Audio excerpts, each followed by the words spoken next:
Farmer Cell, Amtega Primary Farmer Cell, Amtega English School Food Committee, Sidawari Sonosati Group, All Misima Gaukra Association, Amtega BCDC, Sidawari Elon Group, Amtega Primary President Family,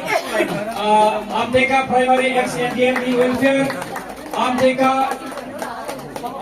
ex-NLFB, Almai Guri Food Committee, Amtega Oxley LP School Right Food Committee. बिथांमोना आर'नाइजों गरायगोन रायजो राजाफोरखौ आखाइ खबनानै होनो थाखाय खावलायगोन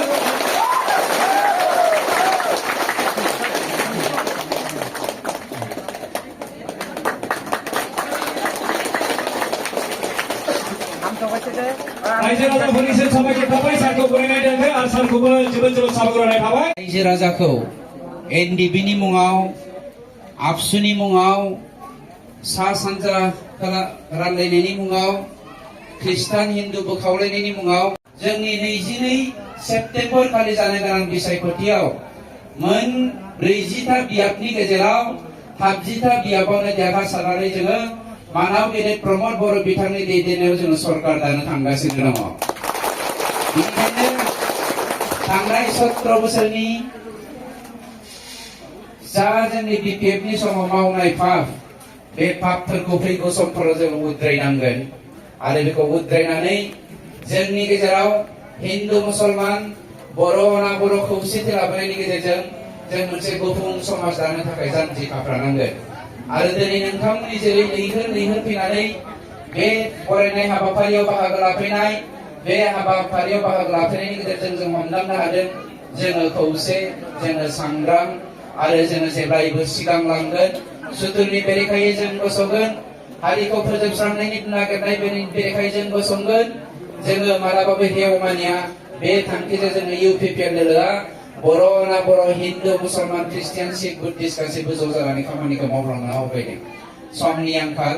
जोंहा दा बिपिएफनिफ्राय जोंनाव माखासे सोद्रोमाफ्रा जयेन जानो बेवहाय थियारि जाफैदों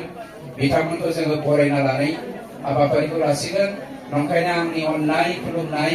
बेखौ नोंथांमोननो जासिहरनानै आंनि बिबुंथिखौ फोजोबबाय हाजवारि एरमं मौसिगुरि सलिना बसुमतारी एरमं मौसिगुरि बिजय नार्जारी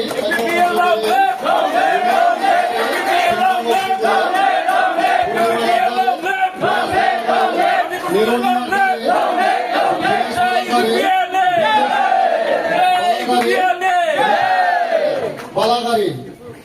आरो बेजों लोगोसे दंबावो बिथांमोना जोंनि बिसिनिफ्राय बिदाय नार्जारी मालिबिता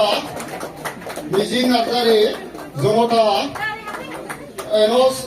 नार्जारी मालिबिता बिगाव बसुमतारी आनन्द बिटिनि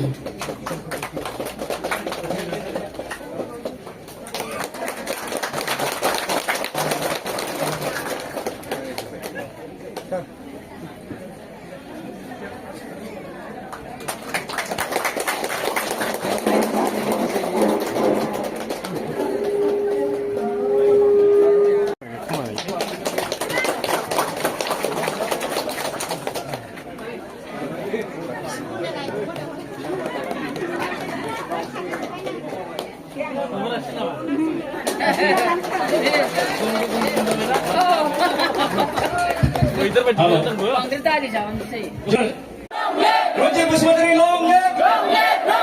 Joy BPM Day! Raja Raja Bagus Rani Korea, all of us spend.